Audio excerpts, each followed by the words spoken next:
আসসালামু আলাইকুম। প্রতিদিনের রান্না এলেতে আপনাদের স্বাগতম। আজকে আমি বানাবো পাতাকপির পকোড়া। চলেন তাহলে কিভাবে বানালাম। এখানে আমি পাতাকপি কুচি করে নিয়েছি। তারপরে আমি দিয়ে দিব পেঁয়াজ কুচি, মরিচ কুচি, ধনে পাতা কুচি, দিয়ে দিব 1 চামচ আদা রসুন বাটা, স্বাদ মতো লবণ, মরিচের গুঁড়া 1/2 চামচ, হলুদের গুঁড়া 1/2 চামচ,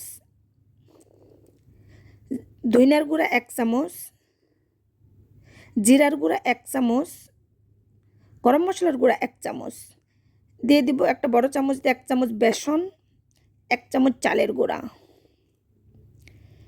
দিয়ে দিব আমি 2টা ডিম। এটা আপনাদের ইচ্ছা মতো, আপনারা ডিম দিতেও পারেন না দিতেও পারেন। দিয়ে দিলাম একটু চিনি, এটাও আপনি দিলেও হবে না দিলেও হবে। তারপরে সুন্দরভাবে মেখে নেব। আমার মাখা হয়ে গেছে। চলে আসলাম কড়াইতে, তেল দিয়ে আমি এখন পকোড়াগুলো ভাজবো। দেখেন কালার হয়ে আসছে। এই যে আমার পকোড়া। খেয়ে বলবেন কেমন হয়েছে। ভালো লাগলে প্লিজ সাবস্ক্রাইব করে দেবেন।